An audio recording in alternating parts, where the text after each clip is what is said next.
नमस्कार दोस्तों, आपके अपने चैनल हमारे संस्कार में आपका बहुत बहुत स्वागत है। राम नाम लड्डू है, गोपाल नाम घी, हरि का नाम मिश्री तू घोल घोल पी। राम नाम लड्डू है, गोपाल नाम घी, हरि का नाम मिश्री तू घोल घोल पी। ओम नमो भगवते वासुदेवाय नमः। हर हर महादेव। हमारे हिंदू धर्म और सनातन धर्म के अनुसार हमारे देश में व्रत और उपवास रखना एक परंपरा रही है। ऐसा माना जाता है कि जो हम शुभ कर्म करते हैं वह भगवान के चरणों में समर्पित करने की यह एक विधि है। अपनी इंद्रियों को वश में रखकर भगवान की सेवा में लगाना ही वास्तव में व्रत कहलाता है। और एकादशी की महिमा तो और भी ज़्यादा है। भगवान की शरण में जाना ही सच्ची प्रभु भक्ति और नियम है।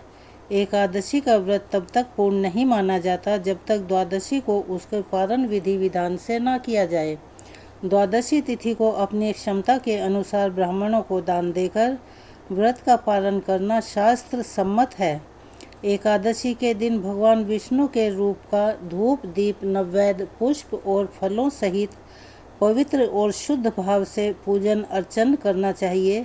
फिर सारा दिन अन्न का सेवन किए बिना अच्छे कर्मों में अपना समय व्यतीत करना चाहिए, अर्थात भजन पूजा कीर्तन या दान दक्षिणा इन कामों को किया जाना चाहिए। इस दिन भूखे को अन्न प्यासे को जल पिलाना चाहिए, जिससे कि अक्षय पुण्य की प्राप्ति होती है। व्रत में केवल फलाहार का विधान है। रात को मंदिर में दीपदान करके भगवान के नाम का कीर्तन करते हुए जागरण करना अति शुभ माना जाता है। जिस कामना से कोई भी भक्त संकल्प करके योगिनी एकादशी का व्रत करता है, जो कि आषाढ़ कृष्ण पक्ष की एकादशी है, जिसे योगिनी एकादशी के नाम से जाना जाता है, उसकी वह कामना बहुत जल्दी पूरी हो जाती है। अगर जाने अनजाने में व्यक्ति से कोई ऐसा पाप हो गया हो जिसका समाधान ही दिखाई न दे रहा हो, तो एकादशी के व्रत करने से उन पापों से उन कष्टों से भी मुक्ति मिल जाती है। किसी के द्वारा क्रोधवश कोई श्राप दिया जा चुका हो, ब्रह्म हत्या हो गई हो या कहीं गौ हत्या हो गई हो, तो ये ऐसे पाप हैं कि जिनका कोई भी समाधान दिखाई नहीं देता। लेकिन एकादशी में वह शक्ति है जो कि ऐसे जघन्य पापों से भी मुक्ति दिलाने की सामर्थ्य रखती है। इसीलिए इस व्रत को कल्पवृक्ष के समान माना गया है। व्रत के प्रभाव से हर प्रकार के चर्म रोग भी दूर हो जाते हैं। एकादशी व्रत में रात्रि जागरण की भी अत्यधिक महिमा बताई गई है। स्कंद पुराण के अनुसार जो लोग रात्रि में जागरण करते समय श्री विष्णु के सहस्त्र नाम या श्री हरि स्तोत्र का पाठ करते हैं, उनके करोड़ों करोड़ों जन्मों के पाप नष्ट हो जाते हैं। चलिए अब बात करते हैं योगिनी एकादशी के शुभ मुहूर्तों के बारे में। आषाढ़ कृष्ण पक्ष की एकादशी प्रारंभ होगी 1 जुलाई सोमवार सुबह 10:27 से। इससे पहले दसवीं तिथि ही रहेगी और एकादशी तिथि का समापन होगा 2 जुलाई मंगलवार की सुबह 8:42 पर। इस बार एकादशी तिथि 2 दिन पड़ रही है। ऐसे में अब प्रश्न यह उठता है कि व्रत किस दिन रखना चाहिए और किस दिन नहीं। तो चलिए आपको बताते हैं। जब भी एकादशी तिथियों का इस प्रकार का संयोग बनता है या किसी भी तिथि का ऐसा संयोग बनता है, वह 2 दिन पड़ती है, तो ऐसे में सभी लोगों को दूजी एकादशी यानी जिस दिन एकादशी और द्वादशी दोनों ही पड़ रही हों, उस दिन उपवास रखना चाहिए और अगले दिन शुभ मुहूर्त में ही व्रत का पालन करना चाहिए। व्रत के पालन करने के लिए शुभ मुहूर्त का होना बहुत ज़रूरी है, अन्यथा व्रत पूर्ण नहीं माना जाता। लेकिन कुछ लोग दूसरों के बताए अनुसार जिस दिन एकादशी लगती है उसी दिन व्रत रखना शुरू कर देते हैं। ऐसा करने से वो पाप के भागी तो बनते ही हैं, उन्हें दोष लगता है और उनका व्रत भी खंडित माना जाता है।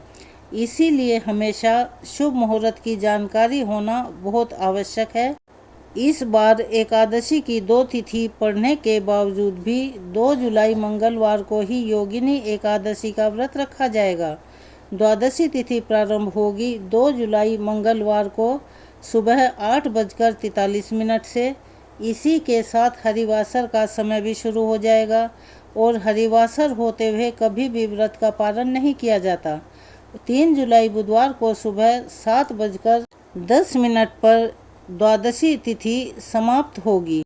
सूर्योदय प्रातः 5:49 पर और सूर्यास्त शाम 7:12 पर होगा।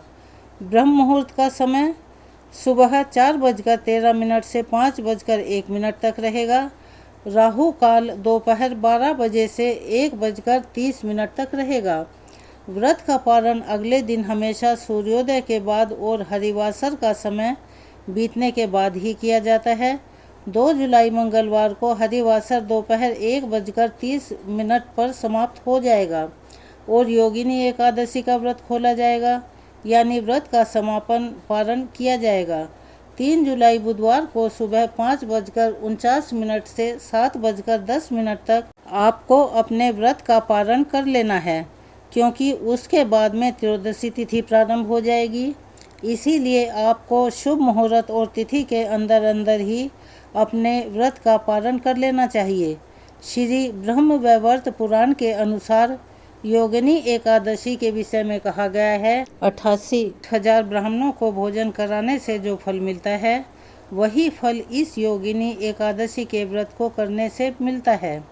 जघन्य पापों का नाश करने वाली और अक्षय पुण्य प्रदान करने वाली यह एकादशी बहुत ही पुण्यदायी मानी गई है।